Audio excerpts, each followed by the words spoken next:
an 18-core Intel Core i9 Extreme, 4-way Radeon Recipe Vega or dual GeForce GTX 1080Ti GPUs, up to 128GB quad-channel DDR4, liquid cooling, yadda.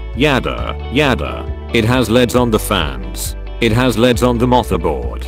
It has wheels. It's all vents and mesh, with easy open sides. And big handles. I want this thing huffing and puffing atop my desk, driving 2 Dell 8K monitors. The above is the maximum out configuration, of course. Announced at IFA in Berlin. It will actually start at $2,000, roughly £1,550 or $2,500, though it's not clear what that configuration consists of, or how many cat-sitting jobs it will take to pay for the top-end kits. And those RGB lit fans cost extra. It has 10 USB Type-A ports, among other connections, enough for all your VR gear. Europe will get it in November, and we won't see it in the US until December.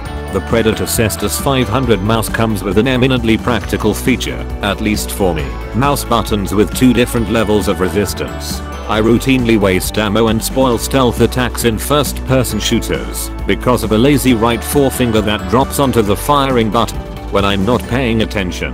This potential lifesaver will cost $80, roughly £60 or $100, when it comes out in November. There's also a new gaming headset called the Predator Gallia 500, with supposedly better sound and surround directionality. I hope so for $300, roughly £230 or $370. The big draw is something Acer calls 3D sound, which means the headset recognizes when you move your head and seamlessly adjusts the sound accordingly. For example, if you hear a noise in the right channel, a conventional headset will play that noise in your right ear, no matter which way you're facing. But with the Gallia's 3D sound, you can turn towards the source of the sound and hear it differently.